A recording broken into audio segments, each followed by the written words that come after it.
안녕하세요. 오늘도 사연 튜브를 찾아주셔서 감사합니다. 오늘의 사연 시작하겠습니다. 안녕하세요. 저는 올해로 40살 중반이 된 주부입니다. 그리고 아이들을 키우는 이혼녀이기도 하죠. 왜 이혼했냐고요? 제가 지금부터 말씀드리는 사연을 들으시면 아마 미쳤다라고 생각하시는 분들이 많으실 거예요. 그 당사자들은 바로 시댁 식구들인데요. 지금부터 그 얘기를 해보도록 하겠습니다. 저는 외동딸입니다. 부모님은 부산에서 고깃집을 운영하고 계셨고 TV 맛집 프로그램에도 소개될 정도로 장사가 잘 되는 가게를 운영하신 정말 좋으신 분들이셨어요. 언제나 하나밖에 없는 저를 항상 응원해 주시고 아껴주신 천사 같은 부모님들이셨죠. 그런 부모님을 뒤로 하고 저는 서울에서 기술을 배우기 위해 서울로 올라갔고 제가 원하는 미용사 자격증을 따서 오랫동안 직원으로 일을 하다 제 가게를 차리게 되었습니다. 물론 가게 차리는 비용도 부모님이 많이 지원해 주신 덕분에 차릴 수가 있었고요. 그렇게 가게가 어느 정도 안정이 되자 친구의 소개로 전 남편을 만나게 됐습니다. 상대방은 저와 3살 차이로 전기 기술자였어요. 키도 훤칠하고 매너도 좋았고 무엇보다 대화가 정말 통하는 사람이었죠. 좋아하는 음식, 좋아하는 음악 등도 서로 비슷했고 가치관이나 생각하는 것도 비슷했습니다. 그러다 보니 우린 서로 조금씩 가까워지면서 연인이 될 수 있었죠. 그렇게 1년여의 연애 끝에 양가 부모님께 소개를 하고 행복한 가정을 꾸릴 수가 있었습니다. 결혼 첫 해에 저를 닮은 예쁜 딸을 낳았고 2년 뒤에 남편을 닮은 귀여운 아들을 낳았고요. 그렇게 결혼 생활을 7년 동안 유지해 오면서 남부럽지 않은 결혼 생활을 즐길 수가 있었습니다. 남편은 그 기간 동안 저희 부모님한테도 정말 잘했고 든든한 사위가 되어주었죠. 시어머님은 시아버지가 10년 전에 돌아가시고 혼자셨는데 외로움을 많이 느끼실까봐 시간이 나면 찾아뵈서 말동무도 되어주고 음식도 만들어 먹곤 했어요. 옛날 분이라 보수적인 면이 있었지만 그때는 나름 웃어 넘어갈 수준이었기 때문에 불편하거나 싫지는 않았습니다. 그렇게 저는 양가 부모님께 서로 잘하며 아무 걱정 없이 지냈어요. 하지만 몇 년 후 저희 친정에 문제가 생기기 시작했어요. 여러분들이 다 아시는 코로나로 인해 엄마가 운영하신 식당이 힘들어지기 시작한 겁니다. 어느 날 엄마가 깊은 한숨을 쉬시며 전화가 오시더군요. 아이고, 진이야. 진짜 고마워. 죽을 지경이다. 손님이 반도 안 된다. 반이 먹고 반에 반도 안 된다. 배달인가 뭔가 하는 집들은 그래도 잘 된다 카던데 우리는 고기 팔고 술 파는 집이라 웃자노. 너가 아버지도 맨날 한숨만 쉬고 계신다 않카나. 친정은 영업시간 제한에다가 유명 프랜차이즈와 배달 맛집들의 공세로 오래된 노포인 저희 친정 부모님의 고깃집은 점점 어려워지고 있었습니다. 한 달, 2달 마이너스가 쌓이기 시작했고 그게 3년째가 지나니 더 이상은 버틸 여력이 없어 보이는 듯 했습니다. 이제는 직원들 월급, 월세 내기도 빠듯하다고 하시더라고요. 그 이후로 아빠는 매일 술에 담배에 답답한 속을 달래시는 듯 했습니다. 엄마, 아무리 그래도 아빠 혈압도 높으신데 그렇게 매일 술을 드시면 안 될 텐데. 저는 속이 타들어가는 것 같았습니다. 하나밖에 없는 딸이 이렇게 멀리 살아 도움도 되어드리지 못하니 한숨만 나왔죠. 제가 할 수 있는 거라곤 연락을 드려 힘내라는 말만 해줄 뿐이었어요. 하지만 불행은 불행을 낳는다고 친정의 초대박 사건이 터지고 말았습니다. 어느 날 부모님 식당에 젊은 남자 3명이 술을 먹으러 왔다고 해요. 부모님은 어딘가 어려 보여 주민등록증을 요구했는데 자신 있게 민증을 제시했다고 하더라고요. 그래서 믿고 술을 팔았다고 했습니다. 하지만 그게 사달이 나고 만 거였어요. 그 남자가 제시한 주민등록증은 본인이 아닌 자기 친형 주민등록증을 가지고 와서 보여준 거였어요. 부모님은 워낙 사진 속 얼굴과 닮았고 당장 다음 달 월세가 걱정되는 상황이었기에 믿고 술을 파셨다고 합니다. 그런데 이 남자들은 고기와 술을 다 먹더니 계산대 앞에서 부모님을 협박했다고 했습니다. 어이, 사장님, 우선 술은 잘 마셨는데 어쩌나? 나 미성년자인데. 사장님, 이제 뭐 됐어요? 그러게 확인을 잘할 것이지. 사람을 못 알아보나? 요즘 미성년자한테 술을 팔면 벌금이 얼마였더라? 그리고 아마 영업정지 받지 아마? 에휴, 경찰에 나는 신고나 해야겠다. 그 남자들은 형의 신분증을 가져와 고의로 술을 시켜 먹고 오히려 저희 부모님을 협박하더랍니다. 자기들은 신고해도 훈방 조치되지만 저희 부모님은 영업정지를 받으시게 된다면서 말이죠. 그러면서 영업정지를 당하기 싫으면 500만 원을 내놓으라고 하더랍니다. 결국 아빠는 분노를 참지 못하고 그 젊은 놈들과 싸움이 일어나고 말았죠. 머리에 피도 안 마른 어린 놈의 자식들이 어디서 이런 못돼 먹은 짓을 배웠노? 500만 원? 그래, 신고해라. 고마 신고해라. 아이고, 진이 아버지요. 참으이소. 이러다가 동네 사람들 다 안다 안 합니까? 그간 쌓였던 스트레스와 울분이 터져나온 아빠가 언성을 높이셨고 몸싸움까지 이어졌다고 합니다. 그리고 그걸 지켜보던 옆 가게 사장님의 신고로 결국 경찰까지 출동하고 한바탕 난리가 났다고 했습니다. 경찰 선생님이요. 저희는 참말로 몰랐습니다. 저희도 자식이 있고 손주가 있는데 이 어린 학생들에게 술 팔아서 얼마 번다고 해. 한 번만 봐주이소. 엄마가 사정사정했지만 결국 식품위생법 위반으로 영업정지를 당하시고 말았죠. 경찰은 법대로 하는 게 원칙이라면서 어쩔 수 없다고 했습니다. 그간 어려워도 간신히 버텨오던 엄마 아빠는 억울함과 배신감에 충격을 받으셨고 결국 그로 인해 아빠는 뇌졸중으로 쓰러지고 마셨어요. 몇 년 전에 한 번 쓰러지시고 재발하신 거라 느낌이 좋지 않았는데 결국 아버지는 1년을 버티지 못하고 72세의 나이에 세상을 떠나고 말았습니다. 하루아침에 남편이 죽고 평생 해오던 가게 문까지 닫게 된 엄마. 부모님이 그런 일을 겪으시는 동안 아무 도움도 드리지 못했다는 자책감이 목구멍까지 올라왔습니다. 엄마를 부둥켜 안고 얼마나 오열했는지 몰라요. 외동딸이라며 항상 저만 바라봐 주셨던 아빠. 우리 아빠는 결국 저와 엄마를 남기고 하늘나라로 가고 마셨습니다. 아버지의 빈자리는 생각보다 컸어요. 부모님이 살던 집은 휑하기 시작했고 엄마는 아빠를 잊지 못하며 어느 순간부터 우울증을 겪기 시작했어요.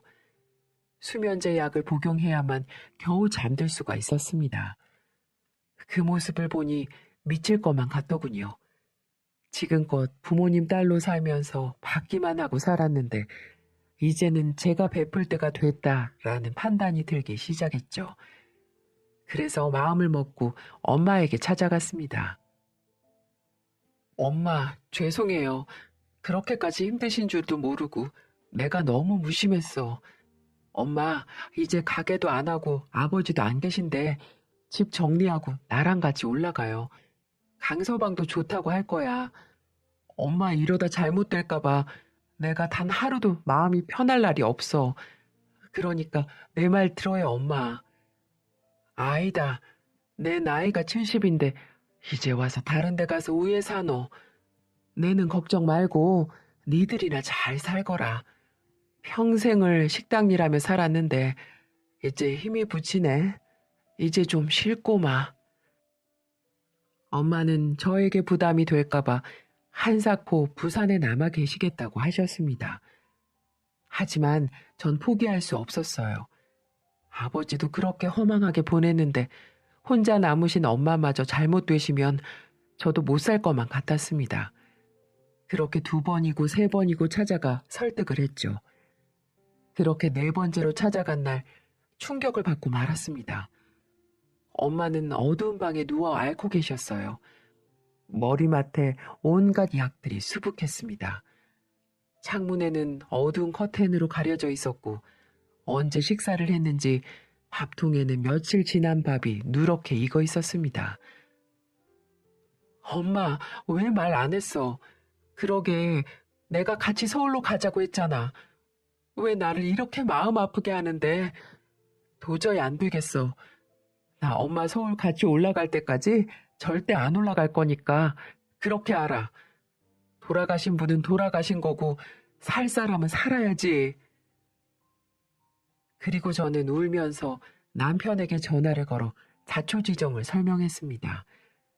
그리고 당분간만이라도 엄마를 모시고 있자고 했어요. 남편은 조금 망설이더니 허락을 해주었어요. 기대만큼 흔쾌한 답변은 아니었지만 저는 남편을 믿었습니다.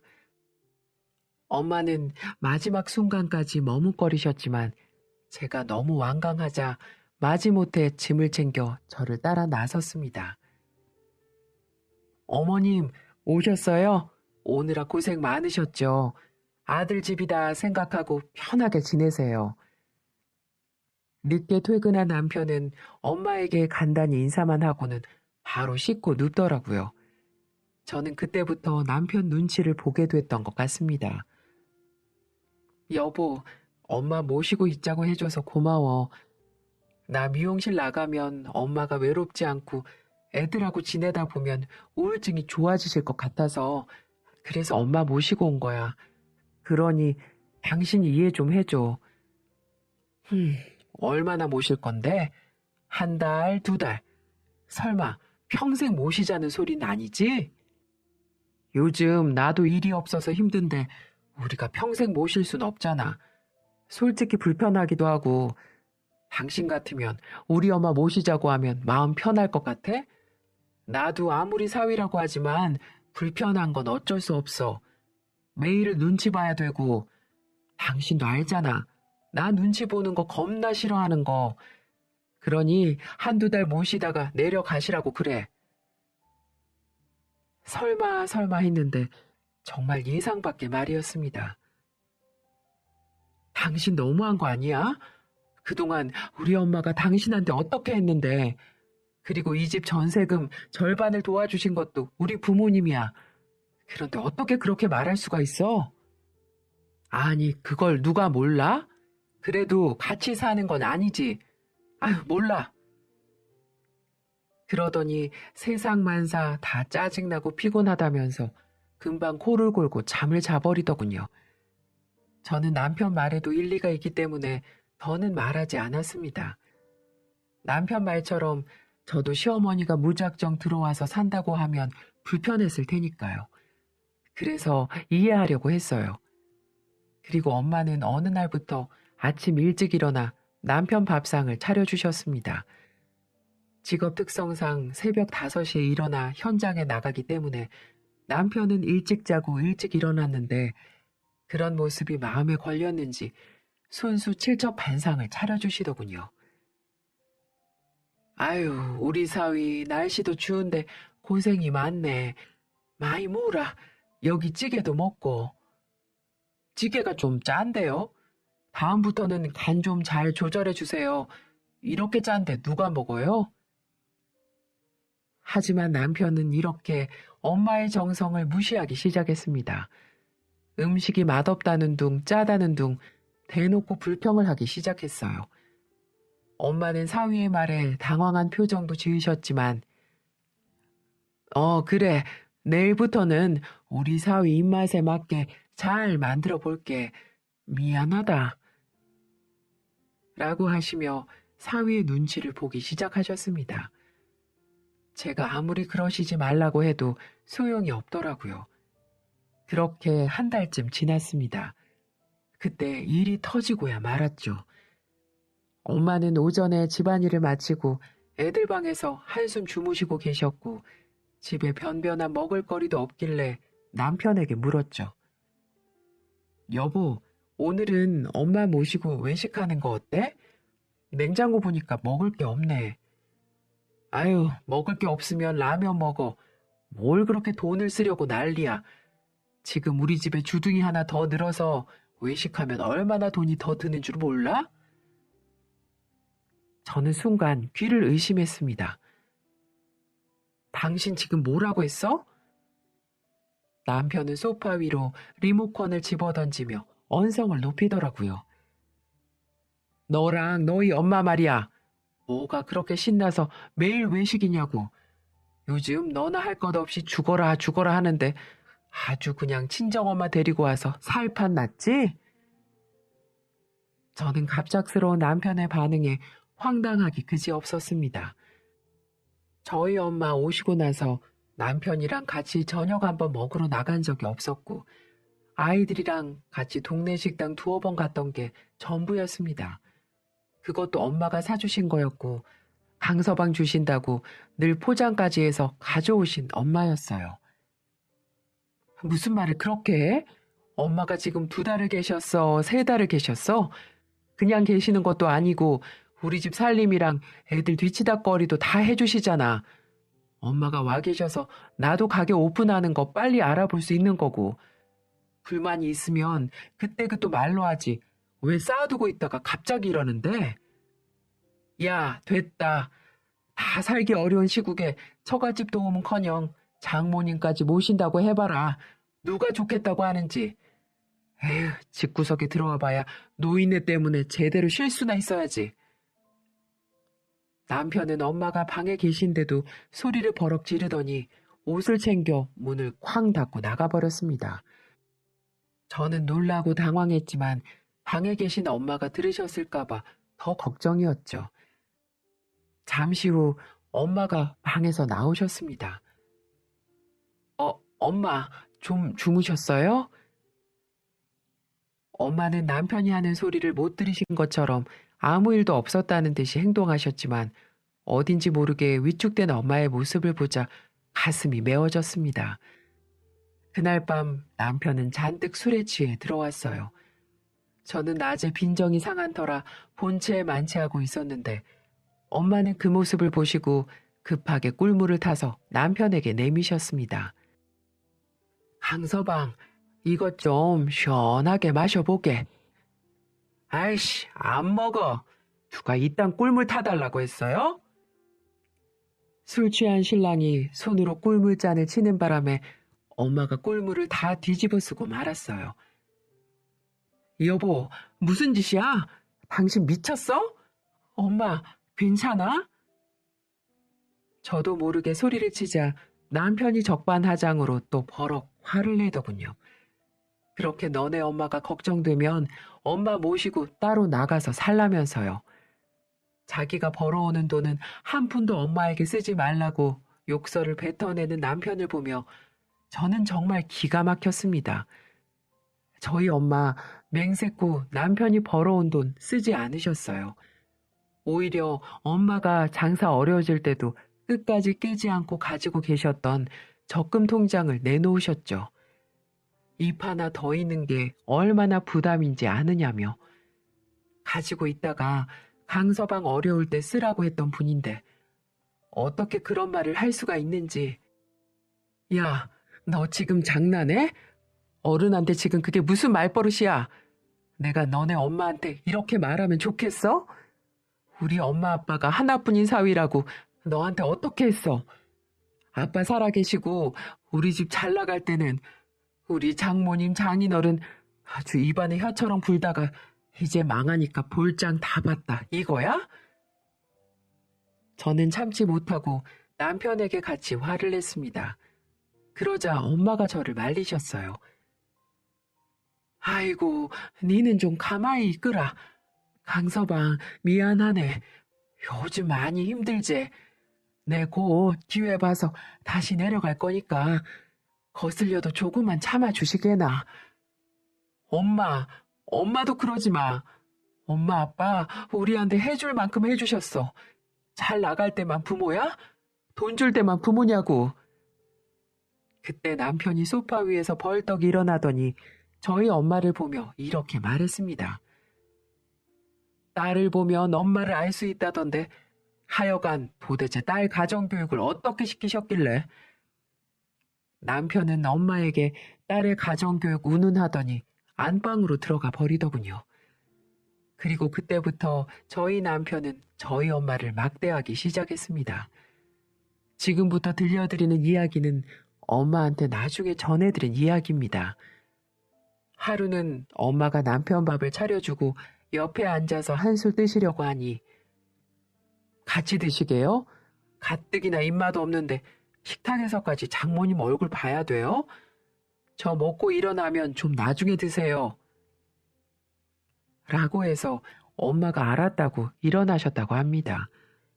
남편 다 먹고 몇 술 뜨시려는데 잘 안 넘어가서 물 말아 겨우 드셨다고 하더라고요. 그리고 제가 없던 일요일 하루는 애들만 데리고 나가 외식을 하고 왔다더군요. 애들이 할머니는 안 모시고 가라고 묻자 엄마 들으라는 듯 집에 남는 반찬 많은데 그거 다 쓰레기 만들 수 없으니까 할머니라도 드셔야지 라고 했다네요. 이건 저희 큰애한테 들은 이야기입니다. 또 한 번은 자기 셔츠를 안 다려놨다고 불같이 화를 내더랍니다. 아니 사위 집에 얹혀 살면서 셔츠 하나를 안 다려놓고 뭐 하시는 거예요? 하여간 게을러 터져서는 그러니까 고깃집도 망했지. 강서방, 내 미안하네. 이리 주게. 지금이라도 내 다려주구마. 쓰면서도 정말 기가 막힙니다. 제가 있었어야 했는데 엄마는 저랑 남편이 싸울까봐 도통 아무 말도 안 하시니 그 정도일 줄은 몰랐네요. 엄마가 뻔히 부엌에 계시는데도 시어머니랑 통화하며 친정 흉을 봤다던 남편. 아이 몰라 언제나 내려갈지 뭐 우울증이래잖아. 참나 요즘 안 우울한 사람 어딨냐고. 노인네 하나 더 있으니까 집도 좁고 냄새도 나고 답답해. 음식도 입에 안 맞지. 저 솜씨로 어떻게 음식 장사를 했는지 몰라. 엄마는 설거지를 하시며 몰래 눈물을 흘리셨지만 제가 알면 더 속상해할까봐 말씀도 안 하시고 참으시기만 했습니다. 그러다 더는 못 견디실 것 같았는지 어느 날 다시 부산으로 내려가고 싶다고 하시더라고요. 하긴 왜 안 그러셨겠어요. 우울증 치료하러 오셨는데 사위의 폭언으로 더 우울해지고 계셨으니 말입니다. 저도 그렇게까지 자세히는 몰랐지만 엄마가 나날이 말씀이 없어지시고 한숨이 느시는 걸 보고 그냥 보내드려야겠다라고 생각했습니다. 지금 제 사연을 보시는 분들은 정말 믿기 힘들다고 생각하시는 분들도 계실 거예요. 남편이 이렇게까지 나온 이유는 단 한 가지가 있었습니다. 남편은 처음부터 저희 부모님을 진심으로 좋아하는 게 아니라 돈을 보고 좋아하는 거였어요. 엄마가 저희 집에 오시고 며칠 뒤 다 같이 모여 식사하는 자리에서 남편이 얘기를 꺼냈습니다. 여보, 나 이번에 회사 하나 차려볼 생각이거든. 프리랜서로 일하니까 요즘 일이 들쑥날쑥하고 좀 더 안정적인 회사를 차려서 꾸려볼 생각인데 당신 생각은 어때? 뭐? 이 시국에 무슨 사업을 한다고 그래? 그냥 이럴 때 일 없으면 푹 쉬어. 내가 미용실에서 번 돈으로 충분해. 아니 남편이 열심히 해보겠다는데 너무하는 거 아니야? 응원은 해주지 못할 망정 백수신세로 지내라니. 아니 누가 몰라? 그런데 우리가 회사 차릴 만한 돈이 어딨다고 그래. 장인어른 보험금이랑 장모님 집 있잖아. 그 집 팔면 몇 억은 나올 거고 보험금도 좀 받으신 걸로 알고 있는데. 남편은 제게 말한 것처럼 말했지만 실상은 엄마가 들으라고 하는 소리였습니다. 하지만 엄마는 그때만큼은 사위의 요구를 들어주지 않았어요. 자네, 미안하다마는 그 부탁은 들어줄 수가 없겠다. 그 집은 자네 장인하고 20년을 넘게 살았던 집이다. 그런데 그 집을 팔라니 그거는 못 들어주겠네. 그리고 보험금도 마찬가지고. 나중에 내 죽으면 어차피 내 딸하고 자네 몫이다. 그라이께네 지금은 때가 아니니까 더 이상은 그 얘기는 꺼내지 말거라. 이렇게 말씀하시면서 반박을 못하게 차단해 버리셨습니다. 보험금은 제 몫도 있었지만 건들지 않았어요. 그랬더니 남편은 그때부터 돌변하기 시작했습니다. 자기 요구 조건을 들어주지 않자 들어줄 때까지 시위를 한 거였어요. 엄마는 몇 번이고 남편을 타이르기도 하고 화도 내봤지만 술만 먹고 오면 폭언을 하는 바람에 결국 제 집을 떠나기로 결심한 거였습니다. 엄마가 그래도 버텼던 건 예전에 듬직한 사위로 언젠가는 돌아올 거라는 희망을 갖고 버티셨던 거죠. 저는 바보같이 미용실에서 일한다는 핑계로 자세한 내용은 나중에 알게 되었고요. 언제부터 이렇게 남편이 변한 건지 마음이 아팠습니다.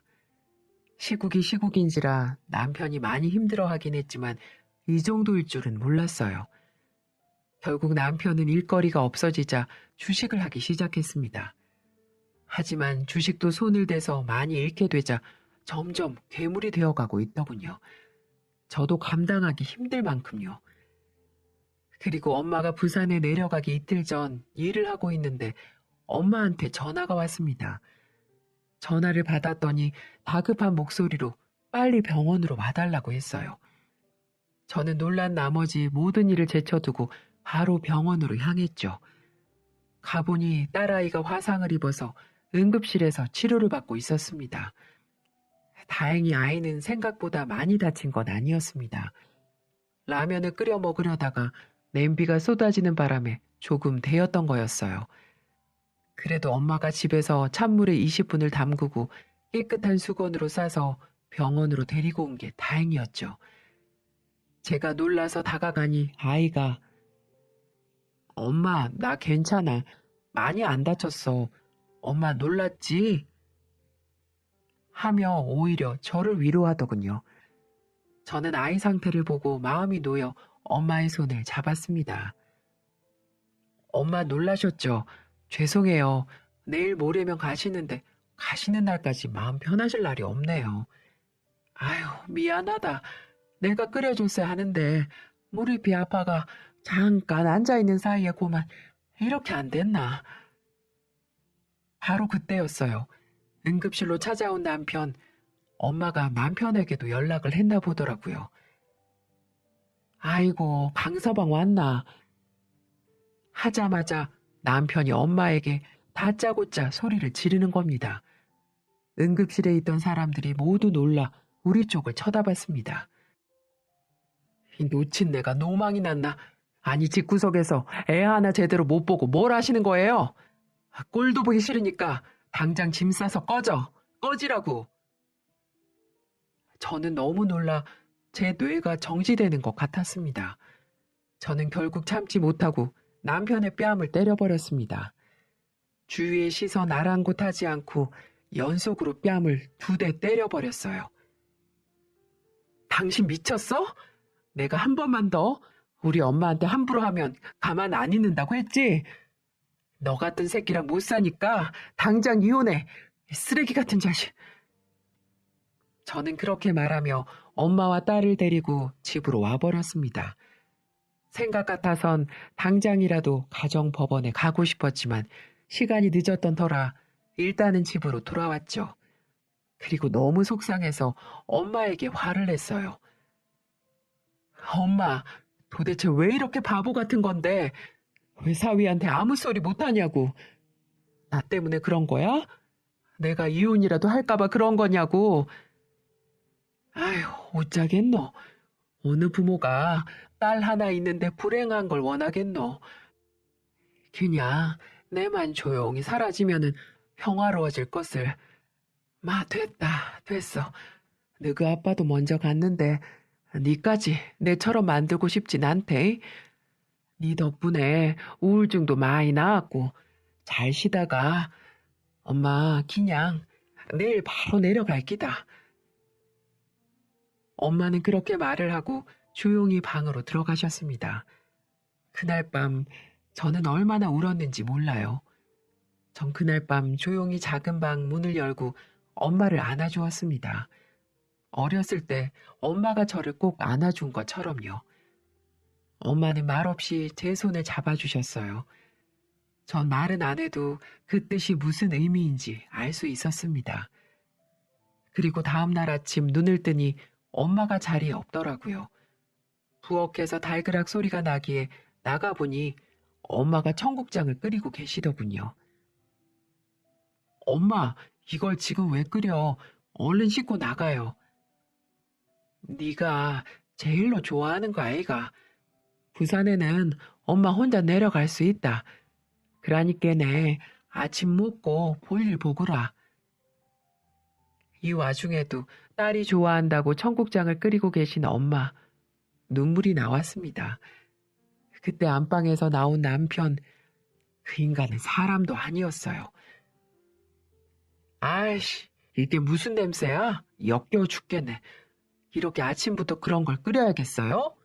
가는 날까지 이렇게 짜증나게 하실래요? 그렇게 매몰차게 말을 하는 겁니다. 엄마는 그간 잘 참아오셨지만 그 순간은 손을 바들바들 떠시더군요. 마지막 날까지 사위에게 그런 수모를 당하니 지금껏 보지 못한 엄마의 돌발 행동이 나오기 시작했습니다. 엄마는 들고 있던 국자로 남편의 머리를 때려버리셨어요. 이놈아, 멋이 어째? 사람이 참는 것도 한계가 있는 법이다. 꼭 마지막 날까지도 이렇게 행동해야 되겠나? 자네는 애미도 없나? 참말로 실망이다. 다시는 보지 말자. 사람 눈에 눈물 나게 하면 피눈물 나는 법이다. 내 말 꼭 명심하거라. 그렇게 말을 하며 남편을 밀치며 작은 방에서 가방을 가지고 나오셨어요. 저는 제 차로 가방을 들어주며 버스 터미널까지 모셔다 드렸고요. 남편은 갑작스러운 엄마의 돌발 행동에 꽤 당황한 듯 보였습니다. 정말 아무 말도 하지 못하더군요. 저는 운전을 하면서 엄마에게 물었습니다. 엄마, 아침에 너무 잘했어. 그런데 갑자기 왜 그런 거야? 어제 가만히 생각해보니 내가 일하고 있으면 니까지 무시할 것 같더라고. 그래서 그랬다 아이가. 내는 우째도 상관없지만 우리 딸한테 그렇게 살게 할 순 없지. 만약에 혹시 니한테 해코지라도 하면 바로 연락해라. 내가 그놈의 자식 다리 몽둥이를 부러뜨려 버릴 테니까네. 엄마, 그럴 필요 없어. 나 이혼할 거야. 뭐라고? 참말이가. 저런 인간은 마누라가 얼마나 소중한 줄 알아야 돼. 그리고 엄마랑 2달 동안 있으면서 저 사람 실체도 알게 됐고 돈에 눈이 멀어 가족도 몰라보는데 어떻게 살 수 있겠어? 그래서 다 정리되면 미용실 접고 부산으로 내려가려고. 엄마랑 같이 살 거야. 저는 그렇게 엄마한테 통보를 하고 곧장 남편에게도 가 이혼을 통보했습니다. 남편은 믿지 않는 표정이었어요. 단지 화가 나서 이혼 선언한다고 생각했던 것 같아요. 그러면서 며칠 후 어이없는 소리를 하는 겁니다. 그 다음 주가 남편 생일이었는데 갑자기 시어머니가 집으로 온다는 거였어요. 어머니가 내 생일 때 와서 음식을 좀 해준다고 하니까 그렇게 알고 있어. 당신이 옆에서 좀 도와드리고. 참 황당했습니다. 우리 엄마한테는 함부로 했던 인간이 지 엄마한테는 친절하게 음식까지 도와드리라고요? 저는 안 되겠다 싶어서 똑같이 그날 갚아주기로 했습니다. 그렇게 남편 생일 당일이 왔고 시어머니가 바리바리 장을 봐와서는 음식을 하기 시작했습니다. 잡채며 된장찌개며 고기 반찬까지 아주 진수성찬이더군요. 저는 일절 도와주지 않았어요. 왜냐고요? 좀 도와드리려고 했더니 자꾸 제 심기를 건드리는 겁니다. 예, 니네 엄마 같다면서? 아니, 니네 엄마는 뭐하러 사위 집에 와서 귀찮게 한다니. 그렇게 눈치가 없어서야 어떻게 남은 인생을 산다고. 예, 우리 아들 사업자금 좀 보태주라고 하니까 거절했다면서? 왜 너네 엄마는 그 돈 가지고 땅속에 가지고 갈 거라니? 사위가 힘들면 도와주기도 해야지. 그렇게 마음을 나쁘게 쓰니 니네 아버지가 그렇게 됐지. 안 봐도 뻔하다 뻔해. 라고 하며 제 심기를 팍팍 건드리는 거 있죠? 저는 남편이랑 이혼을 결심한 상태에서 시모에게 이런 얘기를 들으니 속에서 부글부글 끓기 시작했어요. 그런 와중에 남편이 와서는 제 속도 모르고 그러게 엄마, 사람들이 베풀 줄을 몰라요. 그래서 그 양반이랑 인연 끊기로 했어. 나야 좋지 뭐. 명절에 안 가도 되고 그 노인의 신경 안 써도 되고 라고 하더라고요. 전 그 소리를 듣고 참지 못하고 식탁에 올려져 있던 잡채, 고기 반찬, 김치, 된장찌개까지 시모가 힘들게 손수 만들어준 음식들을 전부 싱크대에 버려버렸습니다. 얘, 너 지금 뭐 하는 거야? 당신 미쳤어? 그래, 미쳤다. 너는 이 생일상 받을 자격도 없고 먹을 자격도 없어. 쓰레기 같은 놈아. 어쩜 그 애미의 그 자식이라더니 아주 쿵짝이 잘 맞네. 아무리 입을 함부로 놀린다고 하지만 돌아가신 아빠까지 입에 담아야 되겠어? 그리고 내가 이혼하잔 말이 그냥 해본 말인 줄 알아? 여기 내 집인 거 알지? 당신이 가지고 온 건 5천만 원 뿐이야. 그러니 당장 줄 테니까 어서 나가. 아줌마도 어서 나가요. 왜 남의 집에서 함부로 음식을 하고 그러세요? 라고 말하며 내쫓아 버렸습니다. 그들은 안 나가려고 버텼지만 제가 온 동네에 들리게끔 소리소리를 빽빽 질러대니 결국은 본인들도 시끄럽고 창피했는지 나보고 욕을 하며 집을 빠져나가더군요. 저는 곧바로 현관 비밀번호도 바꿔버리고 남편의 짐들도 시댁으로 택배로 보내버렸습니다. 네, 맞습니다. 처음에 잠깐 얘기했지만 저희 집은 친정에서 많이 도와주셨어요. 그리고 남편은 프리랜서라 은행 대출이 쉽지 않아 제 명의로 대출을 받아 전세를 마련한 거였습니다. 그러다 보니 전세라지만 집주인은 저나 마찬가지였던 거죠. 그리고 제가 문을 열어주지 않자 전화로 대응하기 시작하더군요. 그래, 전세 명의가 네 이름으로 돼 있다고 이러는 거야? 아직 우리 부부야. 남편은 코웃음을 치며 말하더라고요. 옆에서 시어머니도 거들었습니다. 어디서 못 배워먹은 게 이혼 소리를 저렇게 쉽게 입에 올리누? 이혼 100번을 해봐라. 우리 강씨 자손들 너한테는 절대로 못 준다. 네, 그래요. 어디 한번 해보자고요.